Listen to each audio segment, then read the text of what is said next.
Welcome to stock market free webinar course. ಇದಕ್ಕೂ ಮುಂಚೆ ನಾನು ಫ್ರೀ ವೆಬಿನಾರ್ನ ಕಂಡಕ್ಟ್ ಮಾಡಿದೆ, ಬಟ್ ಸಮ್ ಟೆಕ್ನಿಕಲ್ ಪ್ರಾಬ್ಲಮಿಂದ ಎಲ್ಲರೂ ಆ ಒಂದು ವೆಬಿನಾರಲ್ಲಿ ಜಾಯಿನ್ ಆಗೋದಕ್ಕೆ ಸಾಧ್ಯ ಆಗಲಿಲ್ಲ. ಅದರಿಂದ ನಾನು ಈ ಒಂದು ವಿಡಿಯೋನ ಮಾಡ್ತಾಯಿದ್ದೀನಿ, ನಿಮ್ಮೆಲ್ಲರಿಗೂ ಶೇರ್ ಮಾಡೋದಕ್ಕೆ ಇಷ್ಟಪಡ್ತೀನಿ. ನಿಮ್ಮ ಒಂದು ಹೂಡಿಕೆಯ ಪ್ರಯಾಣವನ್ನು ಪ್ರಾರಂಭಿಸಬೇಕಂದ್ರೆ ಇದೊಂದು ಗುಡ್ ಆಪರ್ಚುನಿಟಿ ಅಂತಲೇ ಕರಿಬೋದು. ನಮಸ್ಕಾರ. ಇಂದು ನಿಮ್ಮ ಹೂಡಿಕೆ ಜೀವನವನ್ನು ಬದಲಾಯಿಸುವಂಥ ಒಂದು ದಿನ ಅಂತಲೇ ಕರಿಬೋದು. ನನ್ನ ಪರಿಚಯ, myself is Vijayalakshmi. I am working in medical field. ನಾನು ಲಾಸ್ಟ್ 3 ಇಯರ್ಸಿಂದ, ಕಳೆದ 3 ವರ್ಷಗಳಿಂದ ಷೇರು ಮಾರುಕಟ್ಟೆಯಲ್ಲಿ ಅನುಭವವಿದೆ. ನಾನೊಂದು long term investor and swing trader ಸಹ ಆಗಿದ್ದೇನೆ. ಸ್ಟಾಕ್ ಮಾರ್ಕೆಟಲ್ಲಿ ನೀವು ಸಕ್ಸಸ್ ಆಗಬೇಕಂದ್ರೆ ಈ ಒಂದು ಸಕ್ಸಸ್ ಫಾರ್ಮುಲಾ ಏನಂದರೆ knowledge plus discipline plus patience equal to successful investor ಆಗೋದಕ್ಕೆ ಸಾಧ್ಯ. ಈ ಒಂದು ಸ್ಟಾಕ್ ಮಾರ್ಕೆಟಲ್ಲಿ ನೀವು ಒಂದು ಸಕ್ಸಸ್ಫುಲ್ ಇನ್ವೆಸ್ಟರ್ ಆಗಬೇಕಂದ್ರೆ ಡೆಫಿನೆಟಾಗಿ ನಿಮ್ಗೆ ಅದರ ಬಗ್ಗೆ ನಾಲೆಜ್ ಇರಬೇಕು ಆ್ಯಂಡ್ ಡಿಸಿಪ್ಲಿನ್ ಇರಬೇಕು ಇನ್ವೆಸ್ಟ್ಮೆಂಟಲ್ಲಿ, ಆ್ಯಂಡ್ ಪೇಷನ್ಸ್ ಇರಬೇಕು. ಆಗ ತಾನೇ ನೀವು ಒಂದು ಸಕ್ಸಸ್ಫುಲ್ ಇನ್ವೆಸ್ಟರ್ ಆಗೋದಕ್ಕೆ ಸಾಧ್ಯ ಆಗುತ್ತೆ. ನಾನು ಈ ಒಂದು ನನ್ನ ಇನ್ವೆಸ್ಟ್ಮೆಂಟ್ ಜರ್ನಿನ 2022ನಲ್ಲಿ ಸ್ಟಾರ್ಟ್ ಮಾಡಿದೆ. ಅದಕ್ಕೆ ಕಾರಣ ಆದಂಥ ವ್ಯಕ್ತಿನೇ ಇವರು, ರಾಕೇಶ್ ಜುಂಜುನ್ವಾಲಾ. ನಾನೊಂದು TV9 ವಿಡಿಯೋನ ನೋಡಿದೆ ಯೂಟ್ಯೂಬಲ್ಲಿ. ಆ ಒಂದು ನ್ಯೂಸ್ ಏನಿತ್ತಂದರೆ, the big bull of the Dalal street.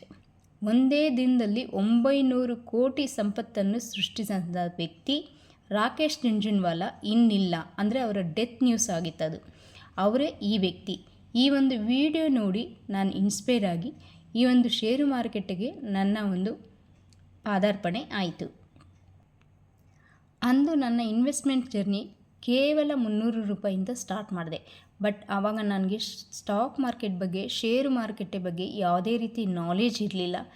ಕೇವಲ ಈ ಒಂದು ವಿಡಿಯೋ ನೋಡಿ ಇನ್ಸ್ಪೈರ್ ಆಗಿ ನಾನು ಒಂದು ಡಿಮ್ಯಾಟ್ ಅಕೌಂಟ್ ಓಪನ್ ಮಾಡಿ 300 ರೂಪೀಸಿಂದ ನನ್ನ ಇನ್ವೆಸ್ಟ್ಮೆಂಟ್ ಜರ್ನಿನ ಸ್ಟಾರ್ಟ್ ಮಾಡಿದೆ. ಬಟ್ ಸ್ಟಾರ್ಟಿಂಗಲ್ಲಿ ನನಗೆ ಯಾವುದೇ ರೀತಿ ನಾಲೆಜ್ ಇಲ್ಲದೆ ಇರೋದ್ರಿಂದ, ಈ ಒಂದು ಷೇರು ಮಾರುಕಟ್ಟೆ ಬಗ್ಗೆ ಯಾವುದೇ ರೀತಿ ಮಾಹಿತಿ ಇಲ್ಲ, ಯಾವ ರೀತಿ ಇನ್ವೆಸ್ಟ್ಮೆಂಟ್ ಮಾಡಬೇಕು ಅನ್ನೋ ಅನುಭವ ಇಲ್ಲ. ಅದರಿಂದ ನನ್ನ ಒಂದು ಹಣನ ಲಾಸ್ ಮಾಡ್ಕೊಂಡು ಇದ್ದಾಯಿತು. ಅದಾದಮೇಲೆ ನನಗೆ ಗೊತ್ತಾಯಿತು, ಶೇರ್ ಮಾರ್ಕೆಟಿನಲ್ಲಿ ಅಮೌಂಟ್ ಮಾಡೋದು ತುಂಬ ಈಸಿ, ಬಟ್ ಅದರ ಬಗ್ಗೆ ನಮಗೆ ನಾಲೆಜ್ ಇದ್ದರೆ ಮಾತ್ರ. ನಾಲೆಜ್ ಇದ್ದರೆ ಯಾವುದೇ ರೀತಿ ಒಂದು ಹೂಡಿಕೆ ಶೇರ್ ಮಾರ್ಕೆಟಲ್ಲಿ ಮಾಡಬಾರ್ದು ಅಂತ ಅನಿಸ್ತು. ಅದಾದಮೇಲೆ ನಾನು ಯೂಟ್ಯೂಬ್ ಒಂದು ವೀಡಿಯೋಸ್ನ ಸರ್ಚ್ ಮಾಡಿ ಅದರ ಬಗ್ಗೆ ನಾಲೆಜ್ ಗೇನ್ ಮಾಡೋದಕ್ಕೆ ಶುರು ಮಾಡಿದೆ. ಬಟ್ ಅದರಲ್ಲೂ ನಾನು ಸಕ್ಸಸ್ ಆಗಿಲ್ಲ. ಯಾಕಂದರೆ ಯೂಟ್ಯೂಬ್ ವೀಡಿಯೋಸಲ್ಲಿ ಅರ್ಧಂಬರ್ಧ ನಾಲೆಜ್ ಎಲ್ಲರೂ ತಿಳಿಸ್ಕೊಡ್ತಾರೆ, ಟಿಪ್ಸ್ ಕೊಡ್ತಾರೆ, ಈ ಒಂದು ಶೇರ್ನ ಬೈ ಮಾಡಿ ಅಥವಾ ಈ ಒಂದು ಸ್ಟಾಕ್ಸ್ನಲ್ಲಿ ಇನ್ವೆಸ್ಟ್ಮೆಂಟ್ ಮಾಡಿ ಅಂತ. ಆ ರೀತಿ ಟಿಪ್ಸ್ನ ತಗೊಂಡು ನಾವು ಇನ್ವೆಸ್ಟ್ಮೆಂಟ್ ಮಾಡೋಕ್ಕೆ ಹೋದರೆ ನಮ್ಮ ಒಂದು ಅಮೌಂಟ್ನ ನಾವು ಡೆಫಿನೆಟಾಗಿ ಕಳ್ಕೊಳ್ತೀವಿ. ಅದಾಗಲೇ ನನಗೆ ಅನಿಸಿದ್ದು, ಈ ಒಂದು ಶೇರ್ ಮಾರ್ಕೆಟಿನಲ್ಲಿ ನಾವು ಸಕ್ಸಸ್ಫುಲ್ ಇನ್ವೆಸ್ಟರ್ ಆಗಬೇಕಂದ್ರೆ ಡೆಫಿನೆಟ್ಟಾಗಿ ಇದ್ರ ಬಗ್ಗೆ ನಮಗೆ ಸಂಪೂರ್ಣ ನಾಲೆಜ್ ಬೇಕಂತ ನಾನು ಒಂದು ಸ್ಟಾಕ್ ಮಾರ್ಕೆಟ್ ಕೋರ್ಸ್ನ ಜಾಯಿನ್ ಮಾಡಿದೆ. ನಮ್ಮ ಒಂದು ಮೆಂಟಾರ್ಸಿಂದ ನಾನು ತುಂಬ ನಾಲೆಜ್ನ ಗೇನ್ ಮಾಡಿದೆ. ಇಷ್ಟಕ್ಕೂ ಆ ಒಂದು ಇನ್ಸ್ಪೈರ್ ವಿಡಿಯೋನಲ್ಲಿ ಇರ್ತಕ್ಕಂಥ ವ್ಯಕ್ತಿ ರಾಕೇಶ್ ಜುಂಜುನ್ವಾಲಾ ಅವರ ಸ್ಟೋರಿ ಏನಂದರೆ, ಇವರೊಂದು the great legendary investor in India, the big bull of Dalal Street ಅಂತಲೇ ಇವ್ರನ್ನ ಕರೀತಾರೆ. ಇವರು ಭಾರತೀಯ ಷೇರು ಮಾರುಕಟ್ಟೆಯಲ್ಲಿ ಪ್ರಸಿದ್ಧ ಹೂಡಿಕೆದಾರರು. ಇವರನ್ನು ಇಂಡಿಯನ್ ವಾರೆನ್ ಬಫೆಟ್ ಅಂತಲೂ ಸಹ ಕರೀತಾರೆ. ವಾರೆನ್ ಬಫೆಟ್ ಅಂದರೆ ಅವರೊಂದು US ಕಂಟ್ರಿನ ಲೆಜೆಂಡ್ರಿ ಇನ್ವೆಸ್ಟರ್. ಆ ಒಂದು ಲೆಜೆಂಡ್ರಿ ಇನ್ವೆಸ್ಟರ್ ವಾರೆನ್ ಬಫೆಟನ್ನು ಇವರು ಇಂಡಿಯನ್ ವಾರೆನ್ ಬಫೆಟ್ ಅಂತಲೇ ಕರೀತಾರೆ. ಇವರು ಹೂಡಿಕೆಗಳ ಮೂಲಕ, ಅಂದರೆ ಈ ಒಂದು ಶೇರ್ ಮಾರ್ಕೆಟಿನಲ್ಲಿ ಇನ್ವೆಸ್ಟ್ಮೆಂಟ್ ಮಾಡಿ ದೊಡ್ಡ ಸಂಪತ್ತನ್ನು ಗಳಿಸಿದಂಥ ವ್ಯಕ್ತಿ ಇವರು. ಇವರ ಒಂದು ಜನನ ಜುಲೈ 5, 1960ರಲ್ಲಿ, ನಿಧನರಾಗಿದ್ದು ಆಗಸ್ಟ್ 14, 2022. ಈ ಒಂದು ಅವರ ಒಂದು ಡೆತ್ ನ್ಯೂಸ್ ನೋಡಿನೇ ನಾನು ಒಂದು ಇನ್ಸ್ಪೈರ್ ಆಗಿ ಈ ಒಂದು ಶೇರ್ ಮಾರ್ಕೆಟಿಗೆ ಜಾಯಿನ್ ಆಗಿದ್ದು.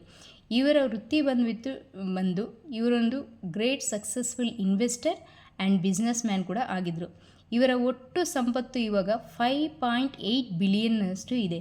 ಇವರು ಹೂಡಿಕೆನ ಸ್ಟಾರ್ಟ್ ಮಾಡಿದ್ದು ಆರಂಭದಿಂದ ಇವರು ಮಿಲಿಯನ್ ಆಗಿರಲಿಲ್ಲ. ಇವರು ಸಹ ಒಂದು ಕಾಮನ್ ಮ್ಯಾನ್ ಆಗಿದ್ದರು, ಬಟ್ ಚಾರ್ಟೆಡ್ ಅಕೌಂಟ್ ಎಜುಕೇಷನ್ನ ಕಂಪ್ಲೀಟ್ ಮಾಡಿದರು. 1985ರಲ್ಲಿ ಕೇವಲ 5,000ರಿಂದ ಈ ಒಂದು ಷೇರು ಮಾರುಕಟ್ಟೆಗೆ ಹೂಡಿಕೆಯನ್ನು ಪ್ರಾರಂಭಿಸಿದಂಥ ವ್ಯಕ್ತಿ ಇವರು. ಇವಾಗ $5.8 ಬಿಲಿಯನ್ ಅಷ್ಟು ಅವರ ಒಂದು ಸಂಪತ್ತು ಸೃಷ್ಟಿಯಾಗಿದೆ. ಇವರ ಒಂದು ಮೊದಲ ಇನ್ವೆಸ್ಟ್ಮೆಂಟ್ ಅಂದರೆ ಮೊದಲ ಒಂದು ಸಕ್ಸಸ್ಫುಲ್ ಇನ್ವೆಸ್ಟ್ಮೆಂಟ್ ಅಂದರೆ ಟಾಟಾ ಟೀ ಅನ್ನೋ ಒಂದು ಕಂಪ್ನಿಗಳಲ್ಲಿ ಕೇವಲ 5,000 ಇನ್ವೆಸ್ಟ್ಮೆಂಟ್ ಮಾಡಿ ಲಾಭನ ಗಳಿಸಿದರು. ದೀರ್ಘಕಾಲ ಹೂಡಿಕೆ ಅನ್ನೋದು ಅಂದರೆ ಟೈಟಾನ್ ಕಂಪ್ನಿನಲ್ಲೂ ಇವರು ತುಂಬ ಒಂದು ಇನ್ವೆಸ್ಟ್ಮೆಂಟ್ನ ಎಷ್ಟು ಪರ್ಸೆಂಟೇಜ್ನ ಇಟ್ಟಿದ್ದಾರೆ. ಟೈಟಾನ್ ಕಂಪ್ನಿ ಅಂದರೆ ನಮಗೂ ನಿಮಗೂ ಎಲ್ಲರಿಗೂ ಗೊತ್ತಿರೋದೆ, ಟಾಟಾ ಗ್ರೂಪ್ ಅವ್ರದ್ದು. ಆ ಒಂದು ಟೈಟಾನ್ ಕಂಪ್ನಿನಲ್ಲಿ ಇವರು ಹೆಚ್ಚು ಪರ್ಸೆಂಟೇಜ್ ಇನ್ವೆಸ್ಟ್ಮೆಂಟ್ನ ಮಾಡಿದ್ದಾರೆ ಆ್ಯಂಡ್ ದೊಡ್ಡ ಲಾಭನೂ ಸಹ ಇವರು ಗಳಿಸಿದ್ದಾರೆ. 2002 ಆ್ಯಂಡ್ 2003ನಲ್ಲಿ ಇವರು ಡಿಫ್ರೆಂಟ್ ಕಂಪ್ನಿಗಳಲ್ಲಿ ಹೂಡಿಕೆ ಮಾಡಿ ಹೆಸರು ಗಳಿಸಿದಂಥ ವ್ಯಕ್ತಿ ಆ್ಯಂಡ್ ಈ ಒಂದು ವೆಲ್ತ್ನ ಕ್ರಿಯೇಟ್ ಮಾಡಿದಂಥ ವ್ಯಕ್ತಿ ಇವರು. ಆ್ಯಂಡ್ ಇವರು 2022ನಲ್ಲಿ ತಮ್ಮದೇ ಆದ ಓನ್ ಆಕಾಶ್ ಏರ್ ಎಂಬ ವಿಮಾನ ಒಂದು ಕಂಪನಿಯನ್ನು ಸಹ ಆರಂಭಿಸಿದರು. ಇವರ ಒಂದು ಹೂಡಿಕೆಯ ತಂತ್ರಗಳೇನು ಷೇರು ಮಾರ್ಕೆಟಿನಲ್ಲಿ ಅಂದರೆ, ಇವರ ಒಂದು ವಿಷನ್ ಬಂದುಬಿಟ್ಟು ದೀರ್ಘಕಾಲ ದೃಷ್ಟಿಯಾಗಿತ್ತು. ಕಂಪನಿಗಳ ಮೂಲಭೂತ ವಿಶ್ಲೇಷಣೆ ಅಂದರೆ ಕಂಪ್ನಿಗಳ ಬಗ್ಗೆ ಇವರು ಸರ್ಚ್ ಮಾಡ್ತಾಯಿದ್ರು. ಅವರ ಒಂದು ಪ್ರಾಫಿಟ್ ಏನಿದೆ, ಗ್ರೋತ್ ರಿಟರ್ನ್ ಏನಿದೆ, ಫ್ಯೂಚರ್ ಅವರ ಗ್ರೋತ್ ಯಾವ ರೀತಿ ಇರುತ್ತೆ, ಆ ಕಂಪ್ನಿ ಗ್ರೋತ್ ಯಾವ ಇರುತ್ತೆ, ಈ ರೀತಿ ಮೂಲಭೂತ ವಿಶ್ಲೇಷಣೆ ಮಾಡ್ತಾಯಿದ್ರು. ಆ್ಯಂಡ್ ಇವರು ಇನ್ನೊಂದು ದೊಡ್ಡ ಒಂದು ಫಾರ್ಮುಲಾ ಏನಂದರೆ ಮಾರುಕಟ್ಟೆಯಲ್ಲಿ ಸಹನ, ಪೇಷನ್ಸಿಂದ ಇನ್ವೆಸ್ಟ್ಮೆಂಟ್ ಮಾಡ್ತಾಯಿದ್ರು. ಇವರ ಒಂದು ಆಲೋಚನೆಗಳೇನಿತ್ತಂದರೆ ಮಾರುಕಟ್ಟೆಯಲ್ಲಿ ಅಂದರೆ ಷೇರು ಮಾರುಕಟ್ಟೆಯಲ್ಲಿ ಸಹನೆ, ಪೇಷನ್ಸ್ ಅನ್ನೋದು ತುಂಬ ಮುಖ್ಯ. ಆ್ಯಂಡ್ ಒಂದು ಒಳ್ಳೆ ಕ್ವಾಲಿಟಿ ಗುಡ್ ಕಂಪ್ನಿಗಳಲ್ಲಿ ಲಾಂಗ್ ಟರ್ಮ್ಗಾಗಿ ಹೂಡಿಕೆ ಮಾಡಬೇಕು. ಆ ಫಂಡಮೆಂಟಲಿ ಸ್ಟ್ರಾಂಗ್ ಇರಬೇಕು, ಲಾರ್ಜ್ ಕ್ಯಾಪ್ ಸ್ಟಾಕ್ಸ್ ಆಗಿರಬೇಕು.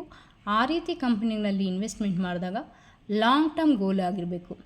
ನಾವು ಏನು ಶೇರ್ ಮಾರ್ಕೆಟಿನಲ್ಲಿ ಮಿಸ್ಟೇಕ್ಸ್ ಮಾಡ್ತೀವಲ್ವ, ಏನು ಲಾಸ್ ಮಾಡ್ತೀವಲ್ವ, ಅದರಿಂದ ನಮಗೊಂದು ಪಾಠ ಥರ ಅದನ್ನು ನಾವು ಕಲಿಬೇಕು. ಇನ್ನು ಮುಂದೆ ಆ ರೀತಿ ಮಿಸ್ಟೇಕ್ಸ್ ಮಾಡಬಾರ್ದು ಅಂತ ಇವರು ಹೇಳ್ತಾರೆ.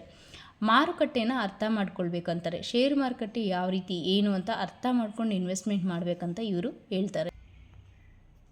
ಆ್ಯಂಡ್ ಇವರ ಒಂದು ಇನ್ಸ್ಪೈರ್ ಆಗಿ ಇವರ ಒಂದು ವಿಡಿಯೋ ನೋಡಿ ನಾನು ಸ್ಟಾರ್ಟ್ ಮಾಡೋಂಥ ನನ್ನ ಒಂದು ಫೈನಾನ್ಷಿಯಲ್ ಜರ್ನಿ ಆವಾಗ 300ಇಂದ ಸ್ಟಾರ್ಟ್ ಮಾಡಿರ್ತಕ್ಕಂಥ ನನ್ನ ಒಂದು ಪೋರ್ಟ್ಫೋಲಿಯೋ ಇವಾಗ ಲ್ಯಾಕ್ಸಲ್ಲಿ ನನ್ನ ಒಂದು ಪೋರ್ಟ್ಫೋಲಿಯೋನ ಬಿಲ್ಡ್ ಮಾಡಿದ್ದೀನಿ.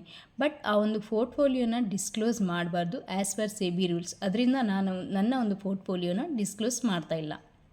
ಬಟ್ ಆ ರೀತಿ ನಾನು ಲ್ಯಾಕ್ಸಲ್ಲಿ ನನ್ನ ಒಂದು ಪೋರ್ಟ್ಫೋಲಿಯೋ ಕಟ್ಟೋದಕ್ಕೆ ಕಾರಣ ಡೆಫಿನೆಟಾಗಿ ಸ್ಟಾಕ್ ಮಾರ್ಕೆಟಲ್ಲಿ ನನಗೆ ಇರುವಂಥ ನಾಲೆಜ್ ಅಷ್ಟೇ. ಸೆಕೆಂಡ್ ಒನ್, ಇವರು ರಾಧಾಕೃಷ್ಣ ದಮಾನಿ.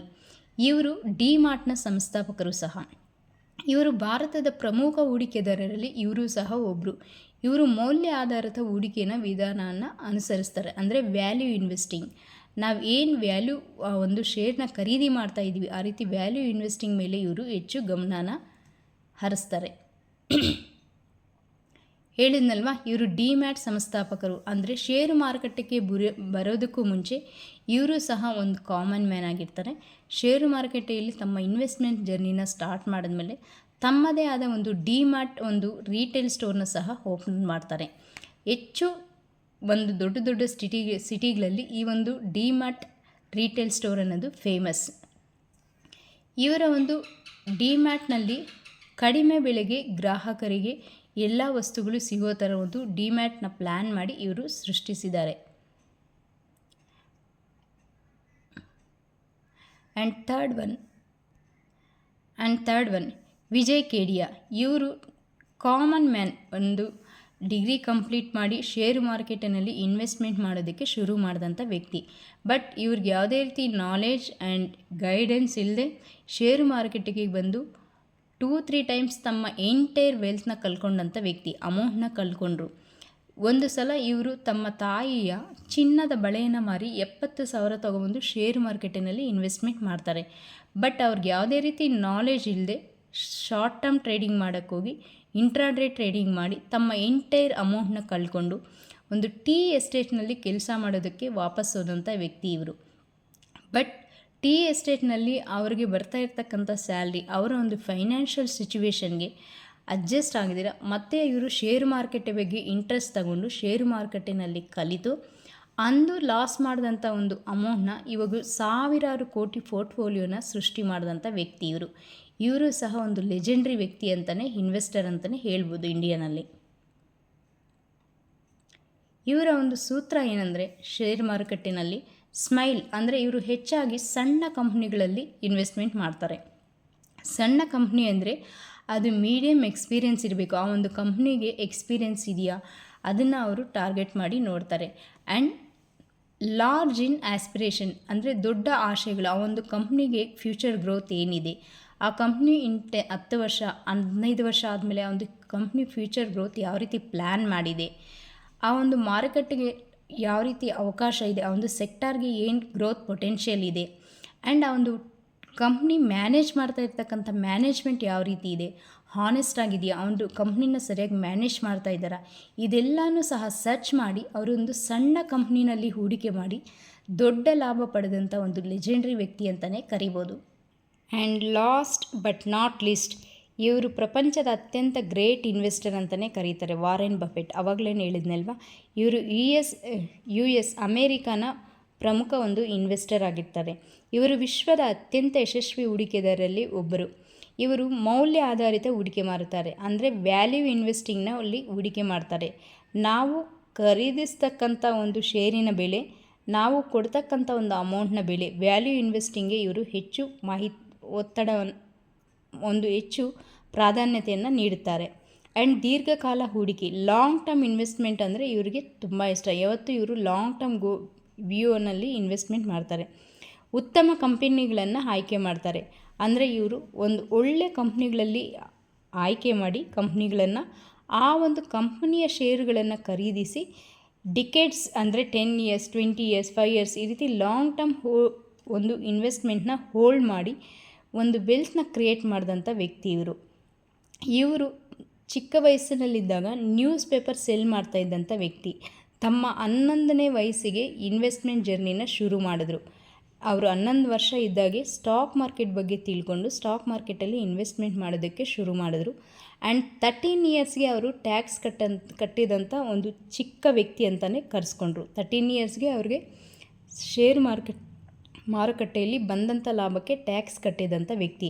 ಆ್ಯಂಡ್ ಇವತ್ತು ಅವರ ಒಂದು ಪೋರ್ಟ್ಫೋಲಿಯೋ ಸುಮಾರು $1 billion ಇದೆ. ಅವ್ರು ವರ್ಕ್ ಮಾಡಿದ್ರು ಮಾಡದೇ ಇದ್ದರೂ ಅವ್ರಿಗೆ ಪ್ರತಿದಿನ 200+ crores ಅವ್ರ ಪೋರ್ಟ್ಫೋಲಿಯೋ ಅರ್ನ್ ಮಾಡ್ತಾ ಇದೆ. ಆ್ಯಂಡ್ ಅವರೊಂದು ಕಂಪ್ನಿನ ಸಹ ಕಟ್ಟಿದ್ದಾರೆ, ಬರ್ಕ್ಷೈರ್ ಹಾಥ್ವೇ. ಈ ಒಂದು ಕಂಪ್ನಿನ ಸಹ ಅವರು ಇನ್ವೆಸ್ಟ್ಮೆಂಟ್ ಮಾಡಿ ಲಾಸಲ್ಲಿರ್ತಕ್ಕಂಥ ಒಂದು ಕಂಪ್ನಿನ ಶೇರ್ ಹೋಲ್ಡರ್ಸ್ನ, ಆ ಒಂದು ಶೇರ್ಸ್ನ ಹೆಚ್ಚು ಖರೀದಿ ಮಾಡಿ ಆ ಒಂದು ಕಂಪ್ನಿಗೆ ಮಾಲೀಕರಾದಂಥ ವ್ಯಕ್ತಿ ಇವರು. ಆ್ಯಂಡ್ ಇವರ ಒಂದು ಇನ್ವೆಸ್ಟ್ಮೆಂಟ್ ರೂಲ್ಸ್ ಏನಂದರೆ ಮೌಲ್ಯ ಆಧಾರಿತ ಹೂಡಿಕೆ ಮಾಡಬೇಕು ಅಂತಾರೆ, ಅಂದರೆ ವ್ಯಾಲ್ಯೂ ಇನ್ವೆಸ್ಟಿಂಗ್ ಮಾಡಬೇಕಂತಾರೆ. ಇವ್ರಿಗೆ ಇನ್ಸ್ಪೈರ್ ಆದಂಥ ಒಂದು ಬುಕ್ ಅಂದರೆ ದ ಇಂಟೆಲಿಜೆಂಟ್ ಇನ್ವೆಸ್ಟರ್. ಈ ಒಂದು ಬುಕ್ ಇವರಿಗೆ ಮೇನ್ ಇನ್ವೆಸ್ಟ್ಮೆಂಟ್ ಇನ್ಸ್ಪೈರ್ ಆದಂಥ ಒಂದು ಬುಕ್. ಆ್ಯಂಡ್ ದೀರ್ಘಕಾಲದ ದೃಷ್ಟಿ ಇರಬೇಕು, ಲಾಂಗ್ ಟರ್ಮ್ ವ್ಯೂ ಇರಬೇಕು ಸ್ಟಾಕ್ ಮಾರ್ಕೆಟಲ್ಲಿ ಅಂತ ಹೇಳ್ತಾರೆ. ಆ್ಯಂಡ್ ನಮಗೆ ತಿಳಿದಿರುವ ವ್ಯವಹಾರಗಳಲ್ಲಿ ಹೂಡಿಕೆ ಮಾಡಬೇಕು, ಅಂದರೆ ನಮಗೆ ಅರ್ಥ ಆಗೋಂಥ ಒಂದು ಬಿಸ್ನೆಸ್ಸಲ್ಲಿ ಅರ್ಥ ಆಗುವಂಥ ಒಂದು ಕಂಪ್ನಿನಲ್ಲಿ ಮಾತ್ರ ನಾವು ಇನ್ವೆಸ್ಟ್ಮೆಂಟ್ ಮಾಡಬೇಕು ಅಂತ ಹೇಳ್ತಾರೆ. ನಮ್ಗೆ ಅರ್ಥ ಆಗದೇ ಇರೋ ಯಾವುದೇ ಒಂದು ಬಿಸ್ನೆಸ್ ಕಂಪ್ನಿ ಇದ್ದರೆ ಅದರಲ್ಲಿ ನಾವು ಇನ್ವೆಸ್ಟ್ಮೆಂಟ್ ಮಾಡಬಾರ್ದು ಅಂತ ಇವರು ಹೇಳ್ತಾರೆ. ಆ್ಯಂಡ್ ಸಹನೆ ಮತ್ತು ಶಿಸ್ತು ಅಗತ್ಯ. ಇವರ ಒಂದು ಫಾರ್ಮುಲಾ ಅಂದರೆ ಈ ಒಂದು stock market is the game of patience ಅಂತ ಕರೀತಾರೆ. ಸ್ಟಾಕ್ ಮಾರ್ಕೆಟಲ್ಲಿ ಒಂದು ಪೇಷನ್ಸ್ ಇದ್ದು ಡಿಸಿಪ್ಲಿನ್ ಇದ್ದರೆ ಮಾತ್ರ ನಾವು ವೆಲ್ತ್ನ ಕ್ರಿಯೇಟ್ ಮಾಡೋದಕ್ಕೆ ಅವಕಾಶ ಇದೆ ಅಂತ ಹೇಳ್ತಾರೆ. ಸ್ನೇಹಿತರೆ, ಈ ರೀತಿ ಹಲವು ಇವರು ಫೇಮಸ್ ಇನ್ವೆಸ್ಟರ್ಸ್ ಆಗಿದ್ದಾರೆ. ಅದರಿಂದ ನಾನು ಕೆಲವ್ರ ಬಗ್ಗೆ ಮಾತ್ರ ನಿಮ್ಗೆ ತಿಳಿಸ್ದೆ. ಈ ರೀತಿ ತುಂಬ ಜನ ಶೇರ್ ಮಾರ್ಕೆಟಿನಲ್ಲಿ ತಮ್ಮ ಒಂದು ವೆಲ್ತ್ನ ಕ್ರಿಯೇಟ್ ಮಾಡಿದ್ದಾರೆ. ನೀವೇ ಯಾಕೆ ಮಾಡಲು ಸಾಧ್ಯ ಇಲ್ಲ? ಇಲ್ಲಿ ಒಂದು ಕಾಮನ್ ಮ್ಯಾನ್ ಕೂಡ ಈ ಒಂದು ಶೇರ್ ಮಾರ್ಕೆಟಿನಲ್ಲಿ ವೆಲ್ತ್ನ ಕ್ರಿಯೇಟ್ ಮಾಡ್ಬೋದು. But correct knowledge and discipline and ಒಂದು ಶಿಸ್ತು ಆ್ಯಂಡ್ ಪೇಷನ್ಸ್ ಇದ್ದರೆ ಮಾತ್ರ ಈ ಒಂದು ಮಾರ್ಕೆಟಲ್ಲಿ ವೆಲ್ತ್ನ ಕ್ರಿಯೇಟ್ ಮಾಡೋದಕ್ಕೆ ಸಾಧ್ಯ. ಇವಾಗ ನಿಮಗೆಲ್ಲ ಒಂದು ಡೌಟ್ ಇರ್ಬೋದು, ಶೇರ್ ಮಾರ್ಕೆಟಿನಲ್ಲಿ ಮಾತ್ರ ಯಾಕೆ ನಾವು ಹೂಡಿಕೆ ಮಾಡಬೇಕು? ನಮ್ಮ ಅಮೌಂಟ್ನ ಬೇರೆ ಕಡೆ ಕೂಡ ಇನ್ವೆಸ್ಟ್ಮೆಂಟ್ ಮಾಡ್ಬೋದಲ್ವ, ನಮ್ಮ ಒಂದು ವೆಲ್ತ್ ಕ್ರಿಯೇಟ್ ಮಾಡ್ಬೋದಲ್ಲ ಅಂತ ನಿಮಗೊಂದು ಡೌಟ್ ಇರ್ಬೋದು. ಬಟ್ ಶೇರು ಮಾರ್ಕೆಟಿನಲ್ಲಿ ದೀರ್ಘಕಾಲದಲ್ಲಿ ಸಂಪತ್ತು ನಿರ್ಮಾಣಕ್ಕೆ ಒಂದು ಉತ್ತಮ ಮಾರ್ಗ ಅಂತಲೇ ಕರಿಬೋದು. ಹಣದುಬ್ಬರವನ್ನು ಮೀರಿಸುವ ಸಂಪತ್ತನ್ನು ನಿರ್ಮಿಸುವ ಅಂದರೆ ನಿಮ್ಮ ಒಂದು ಇನ್ಫ್ಲೇಷನ್ನ ಬೀಟ್ ಮಾಡಿ ನಿಮ್ಮ ಒಂದು ವೆಲ್ತ್ನ ಕ್ರಿಯೇಟ್ ಮಾಡಬೇಕು, ರಿಟರ್ನ್ಸ್ನ ಗೈನ್ ಮಾಡಬೇಕಂದ್ರೆ ಡೆಫಿನೆಟ್ಟಾಗಿ ನಿಮಗೆ ಈಕ್ವಿಟಿ ಮಾರ್ಕೆಟ್ ಅಂದರೆ ಶೇರ್ ಮಾರ್ಕೆಟ್ ಮಾತ್ರ ಒಂದು ಆಪ್ಷನ್ ಆಗಿರುತ್ತೆ. ಹಣದುಬ್ಬರ ಅಂದರೆ ಇನ್ಫ್ಲೇಷನ್ ಅಂದರೆ ವಸ್ತುವಿನ ಬೆಲೆ ಕುಸಿಯುತ್ತೆ, ಹಣದ ಬೆಲೆ ವ್ಯಾಲ್ಯೂ ಕುಸಿಯುತ್ತೆ, ವಸ್ತುವಿನ ಬೆಲೆ ಹೆಚ್ಚಾಗುತ್ತೆ. ಇದನ್ನು ನಾವು ಇನ್ಫ್ಲೇಷನ್ ಅಂತ ಕರಿತೀವಿ. ಈ ಒಂದು ಇನ್ಫ್ಲೇಷನ್ ಬಂದುಬಿಟ್ಟು ಬೀಟ್ ಮಾಡಿ ನಾವು ರಿಟರ್ನ್ಸ್ನ ಗೇನ್ ಮಾಡ್ಬೋದು. ಆ್ಯಂಡ್ ವೆಲ್ತ್ ಕ್ರಿಯೇಟ್ ಮಾಡೋದಕ್ಕೆ ಆ್ಯಂಡ್ ಫೈನಾನ್ಷಿಯಲ್ ಫ್ರೀಡಮ್ನ ಅಚೀವ್ ಮಾಡಬೇಕಂದ್ರೆ ಡೆಫಿನೆಟ್ಟಾಗಿ ನೀವು ಒಂದು ಶೇರ್ ಮಾರ್ಕೆಟಲ್ಲಿ ಹೂಡಿಕೆ ಮಾಡಬೇಕಾಗುತ್ತೆ. ಆ್ಯಂಡ್ ಪ್ಯಾಸಿವ್ ಇನ್ಕಮ್ಗೋಸ್ಕರ ಸಹ ನೀವು ಈ ಒಂದು ಶೇರ್ ಮಾರ್ಕೆಟಲ್ಲಿ ಇನ್ವೆಸ್ಟ್ಮೆಂಟ್ ಮಾಡ್ಬೋದು. ಪ್ಯಾಸಿವ್ ಇನ್ಕಮ್ ಅಂದರೆ ಮಂತ್ಲಿ ನೀವು ನಿಮ್ಮ ಒಂದು ಎಕ್ಸ್ಟ್ರಾ ಖರ್ಚಿಗೆ ಅಥವಾ ಒಂದು ಲೈಫ್ ಸ್ಟೈಲ್ ಲೀಡ್ ಮಾಡೋದಕ್ಕೆ ಮಂತ್ಲಿ ಸ್ವಲ್ಪ ಪ್ಯಾಸಿವ್ ಇನ್ಕಮ್ನ ಸಹ ಈ ಒಂದು ಶೇರ್ ಮಾರ್ಕೆಟಲ್ಲಿ ನೀವು ಅರ್ನ್ ಮಾಡಿ. ಸ್ನೇಹಿತರೆ, ಈ ಒಂದು ಇನ್ಫ್ಲೇಷನಿಂದ ನಿಮ್ಮ ಒಂದು ಹಣ ಯಾವ ರೀತಿ ಹಣದ ಮೌಲ್ಯ ಕುಸಿಯುತ್ತಂದರೆ ಭಾರತದಲ್ಲಿ ಇವಾಗ ನಮ್ಮ ಒಂದು ಇಂಡಿಯಾನಲ್ಲಿ ಸುಮಾರು 5 to 6% ಇನ್ಫ್ಲೇಷನ್ ಪರ್ ಆ್ಯನಮ್ ಇದೆ. 5 to 6% ಪರ್ ಆ್ಯನಮ್ ಇನ್ಫ್ಲೇಷನ್ ಇರೋದ್ರಿಂದ ನೀವು ಆ ಒಂದು 5 to 6%ನ ಬೀಟ್ ಮಾಡಿ ನಿಮ್ಮ ಒಂದು ರಿಟರ್ನ್ಸ್ನ ಅರ್ನ್ ಮಾಡಬೇಕು. ಆದರೆ ನಿಮ್ಮ ಹಣ ಬ್ಯಾಂಕ್ನಲ್ಲಿ ಕೇವಲ 3% ಬಡ್ಡಿ ಗಳಿಸಿದರೆ ಅದು ಹಣದುಬ್ಬರವನ್ನು ಮೀರಿಸೋದಕ್ಕೆ ಚಾನ್ಸೇ ಇಲ್ಲ. ಉದಾಹರಣೆಗೆ ಇವತ್ತಿರೋಂಥ 1 lakh ಆಫ್ಟರ್ 20 years ನಿಮ್ಮಲ್ಲಿ ಇವತ್ತಿರ್ತಕ್ಕಂಥ 1 ಲಕ್ಷ ರೂಪಾಯಿ ಆಫ್ಟರ್ 20 years 20 ವರ್ಷಗಳ ನಂತರ ಕಲಿದು ಅದರ ವ್ಯಾಲ್ಯೂ ಏನಿರುತ್ತೆ ಅಂದರೆ ಸುಮಾರು 30,000 ಅಷ್ಟು ವ್ಯಾಲ್ಯೂ ಇರುತ್ತೆ. ಇವಾಗಿರೋ 1 lakh ಆಫ್ಟರ್ 20 years 30,000 ಸಮ ಇರುತ್ತೆ. ಇದರಲ್ಲಿ ಏನಂದರೆ ಹಣದುಬ್ಬರ 5 to 6% ಇದೆ. ಬ್ಯಾಂಕಲ್ಲಿ ನಮ್ಗೆ ಬಡ್ಡಿ ಸಿಗೋದು ಕೇವಲ 3%. ಫಲಿತಾಂಶ ಏನಾಗುತ್ತೆ, ಈ ಒಂದು ಅಮೌಂಟ್ನ ವ್ಯಾಲ್ಯೂ ಕುಸಿಯುತ್ತೆ. ಹಣದುಬ್ಬರ ನಮ್ಮಲ್ಲಿರ್ತಕ್ಕಂಥ ಒಂದು ಅಮೌಂಟ್ನ ವ್ಯಾಲ್ಯೂ ಕಡಿಮೆ ಆಗುತ್ತೆ. ಸೆಕೆಂಡ್, ಹಣದುಬ್ಬರವನ್ನು ಬೀಟ್ ಮಾಡಿ ನೀವು ರಿಟರ್ನ್ಸ್ನ ಗೇನ್ ಮಾಡ್ಬೋದು.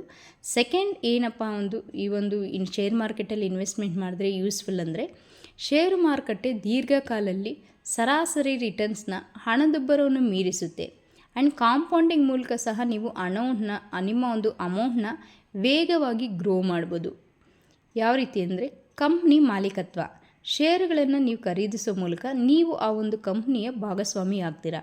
ಯಾವುದೇ ಒಂದು ಕಂಪ್ನಿನಲ್ಲಿ ನೀವು ಇನ್ವೆಸ್ಟ್ಮೆಂಟ್ ಮಾಡಿದರೆ ನಿಮ್ಮ ಹತ್ರ 1 ಶೇರ್ ಇದ್ದರೂ ಸಹ ನೀವು ಒಂದು ದೊಡ್ಡ ಕಂಪ್ನಿಯ ಪಾಲುದಾರರಾಗ್ತೀರಾ.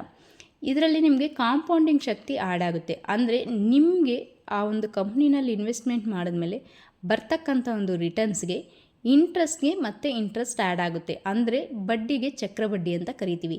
ಇದನ್ನು ಕಾಂಪೌಂಡಿಂಗ್ನ ಪವರ್ ಅಂತ ಕರಿತೀವಿ.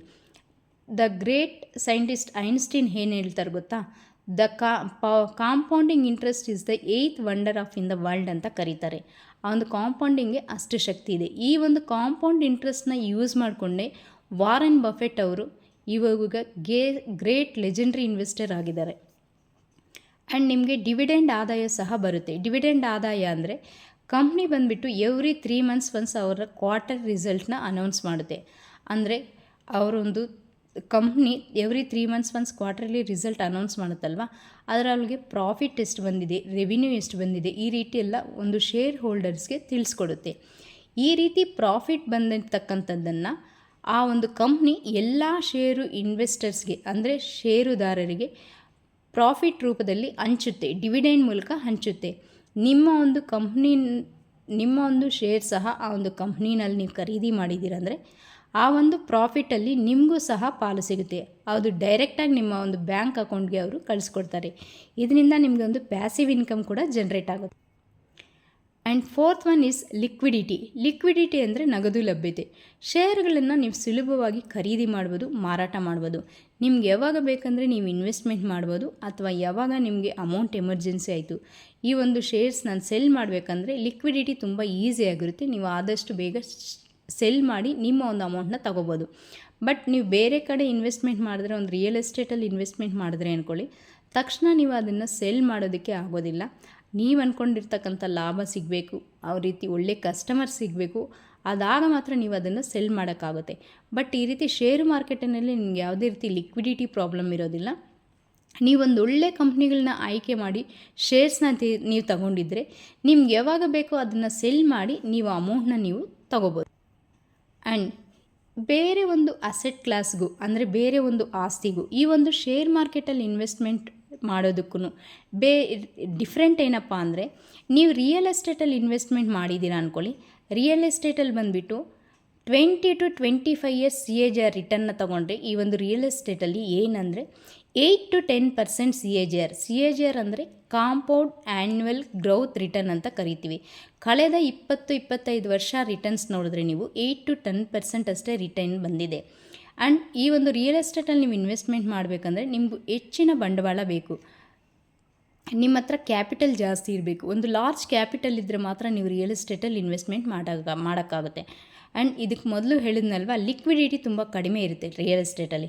ನೀವು ಅಂದ್ಕೊಂಡಿದ್ದ ತಕ್ಷಣ ಆ ಪ್ರಾಪರ್ಟಿನ ಸೆಲ್ ಮಾಡಿ ನೀವು ಅಮೌಂಟ್ ಪಡೆಯೋದಕ್ಕೆ ಆಗೋದಿಲ್ಲ. ಸೆಕೆಂಡ್, ಗೋಲ್ಡ್ ಬಂದುಬಿಟ್ಟು ಒಂದು ಸುರಕ್ಷಿತ ಆಸ್ತಿ ಅಂತಲೇ ಕರಿಬೋದು. ಹಿಂದಿನ ಕಾಲದಿಂದಲೂ ಎಸ್ಪೆಷಲಿ ನಮ್ಮ ಇಂಡಿಯನ್ಸ್ ಗೋಲ್ಡ್ ಮೇಲೆ ತುಂಬ ಇನ್ವೆಸ್ಟ್ಮೆಂಟ್ ಮಾಡ್ತಾರೆ. 25-20 ವರ್ಷ ರಿಟರ್ನ್ CAGRನ ನೋಡಿದ್ರೆ 8 to 9% ರಿಟರ್ನ್ ಅಷ್ಟೇ ಈ ಒಂದು ಗೋಲ್ಡಲ್ಲಿ ಸಿಕ್ಕಿದೆ. ಬಟ್ ಇದೊಂದು ಸೇಫ್ ಇನ್ವೆಸ್ಟ್ಮೆಂಟ್ ಅಂತಲೇ ಕರಿತೀವಿ. ಬಟ್ ರಿಟರ್ನ್ಸ್ ವೈಸ್ ನೋಡಿದ್ರೆ ಈಕ್ವಿಟಿ ಮಾರ್ಕೆಟ್ನ ಬೀಟ್ ಮಾಡಿ ಗೋಲ್ಡ್ ಸಹ ರಿಟರ್ನ್ಸ್ ಕೊಟ್ಟಿಲ್ಲ. ಈಕ್ವಿಟಿ ಮಾರ್ಕೆಟ್ ಅಂದರೆ ಶೇರ್ ಮಾರ್ಕೆಟ್, ಇದನ್ನು ಬೀಟ್ ಮಾಡಿ ಗೋಲ್ಡ್ ಸಹ ರಿಟರ್ನ್ ಕೊಟ್ಟಿಲ್ಲ. ಇದು ಆ್ಯಾವ್ರೇಜಾಗಿ 8 to 9% ಪರ್ ಆ್ಯನಮ್ ರಿಟರ್ನ್ನ ಕೊಟ್ಟಿದೆ 20-25 ವರ್ಷಗಳಿಂದ. ಜಸ್ಟ್ ಇವಾಗ 1 year 2 yearsಲ್ಲಿ ಗೋಲ್ಡ್ ರೇಟ್, ಸಿಲ್ವರ್ ರೇಟ್ ಜಾಸ್ತಿ ಆಗಿದೆ ಅಂತ ಇದರಲ್ಲಿ ಒಂದು ಹೈ ರಿಟರ್ನ್ಸ್ ಬರುತ್ತೆ ಅಂತ ತಿಳ್ಕೊಬೇಡಿ. ಜಸ್ಟ್ ಇವಾಗ ಅದು 1 year 2 years ಗ್ರೋತ್ ಆಗಿದೆ ಅಷ್ಟೇ. ಬಟ್ ಸರಾಸರಿ ನೀವು 20-25 ಇಯರ್ಸ್ ರಿಟರ್ನ್ಸ್ನ ನೋಡಿದ್ರೆ 8 to 9% ಅಷ್ಟೇ ರಿಟರ್ನ್ಸ್ ಆಗಿದೆ.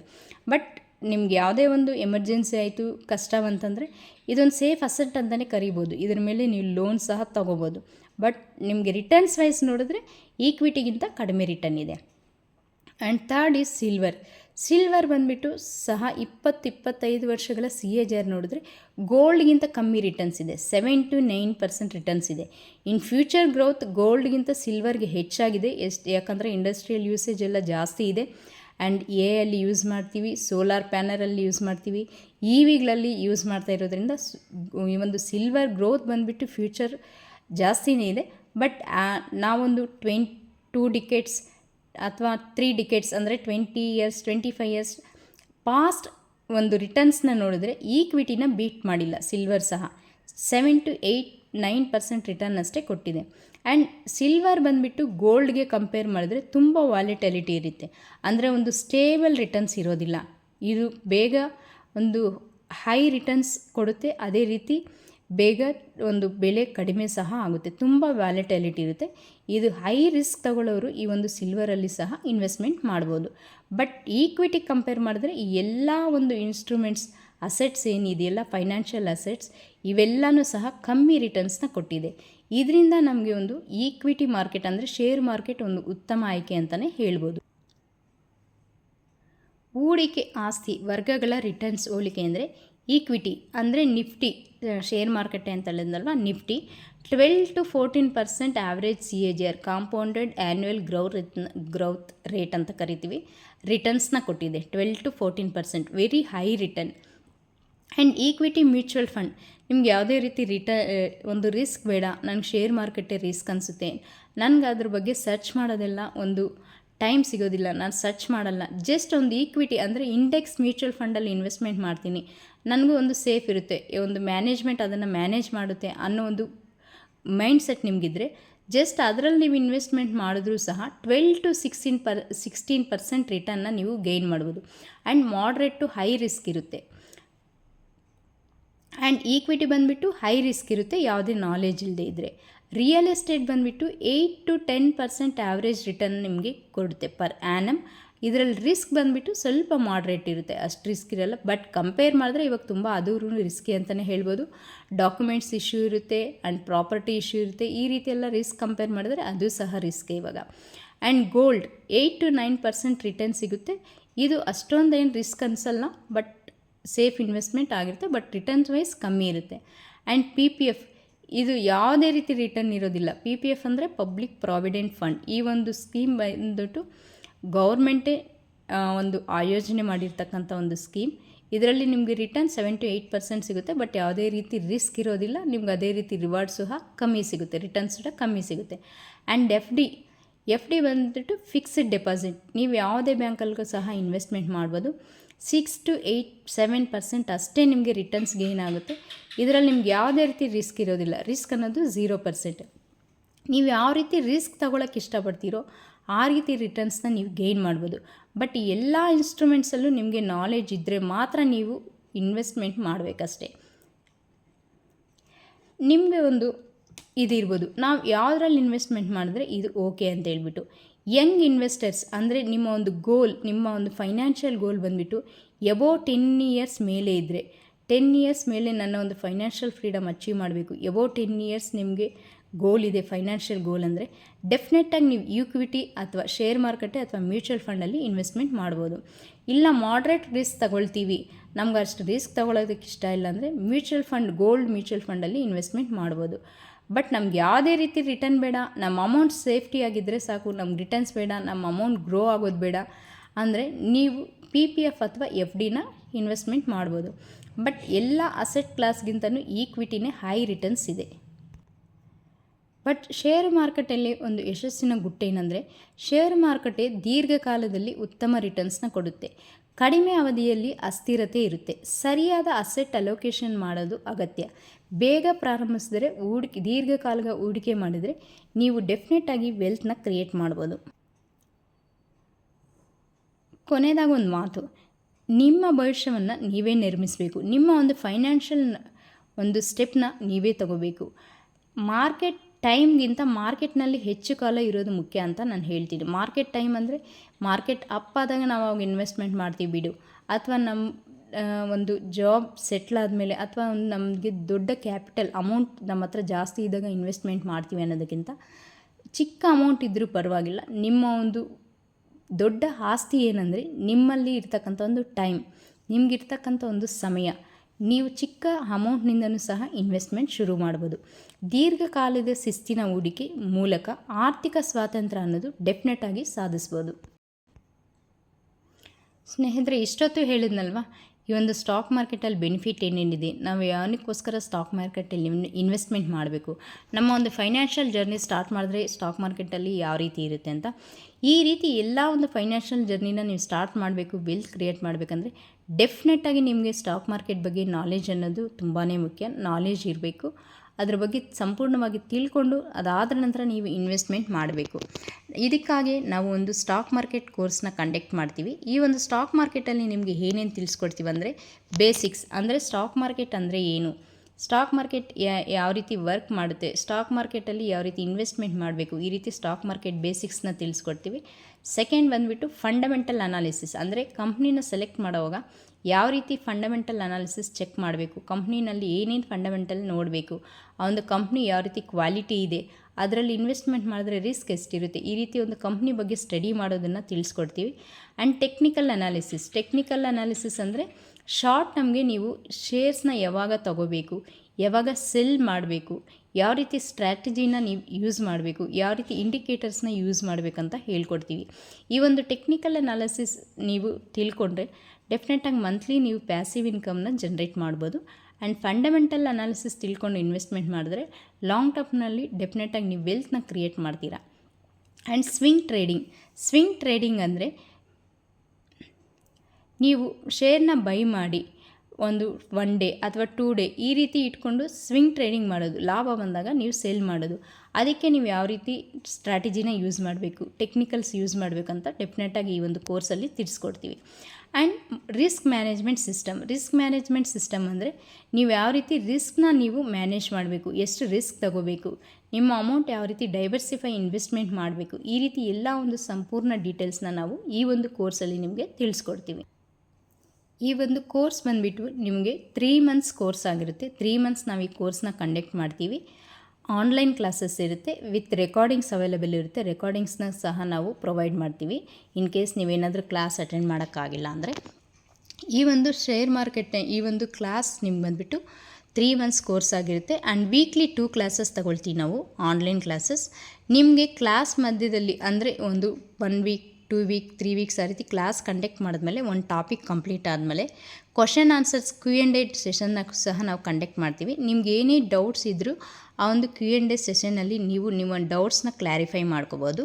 ಅದಾದ ನಂತರ ಈ ಒಂದು ಶೇರ್ ಮಾರ್ಕೆಟಿನಲ್ಲಿ ಜೊತೆಗೆ ನಿಮಗೆ ಒಂದು ಬೋನಸ್ನ ಸಹ ಕೊಡ್ತೀವಿ. ಯಾವ ರೀತಿ ಅಂದರೆ, ನಿಮ್ಮ ಒಂದು ಪರ್ಸ್ನಲ್ ಫೈನಾನ್ಸ್ನ ಯಾವ ರೀತಿ ಮ್ಯಾನೇಜ್ಮೆಂಟ್ ಮಾಡಬೇಕು, ಪರ್ಸ್ನಲ್ ಫೈನಾನ್ಸಲ್ಲಿ ಏನೇ ಡಿಸಿಷನ್ನ ತಗೋಬೇಕು, ಫಸ್ಟ್ ನೀವು ಯಾವ ರೀತಿ ಪರ್ಸ್ನಲ್ ಫೈನಾನ್ಸ್ನ ಬಿಲ್ಡ್ ಮಾಡಬೇಕು, ಈ ರೀತಿ ಒಂದು ಪರ್ಸ್ನಲ್ ಫೈನಾನ್ಸ್ ಬಗ್ಗೆನೇ ಒಂದು ಆನ್ಲೈನ್ ಕ್ಲಾಸ್ ತಗೊಳ್ತೀವಿ. ಇದು ಸಂಪೂರ್ಣ ಫ್ರೀ. ಅಂದರೆ ಈ ಒಂದು ಶೇರ್ ಮಾರ್ಕೆಟ್ಗೂ ಇದಕ್ಕೂ ಸಂಬಂಧ ಇಲ್ಲ. ಬಟ್ ನಮ್ಮ ಒಂದು ಕಮ್ಯುನಿಟಿ FFAC ಅಂದರೆ ಫೈನಾನ್ಷಿಯಲ್ ಫ್ರೀಡಮ್ ಅಚೀವ್ಮೆಂಟ್ ಕಮ್ಯುನಿಟಿ. ಈ ಒಂದು ಕಮ್ಯುನಿಟಿ ಉದ್ದೇಶ ಏನಂದರೆ, ಎಲ್ಲರಿಗೂ ಸಹ ಫೈನಾನ್ಷಿಯಲ್ ನಾಲೆಜ್ನ ಗೈಡ್ ಮಾಡಬೇಕು, ತಿಳಿಸ್ಕೊಡ್ಬೇಕು. ಅವರೊಂದು ಫೈನಾನ್ಷಿಯಲ್ ನಾಲೆಜ್ನ ಇಂಪ್ರೂವ್ ಮಾಡಿ ಫೈನಾನ್ಷಿಯಲ್ ಫ್ರೀಡಮ್ ಅಚೀವ್ಮೆಂಟ್ ಮಾಡಬೇಕು ಅನ್ನೋದೇ ಈ ಒಂದು ಕಮ್ಯುನಿಟಿಯ ಉದ್ದೇಶ.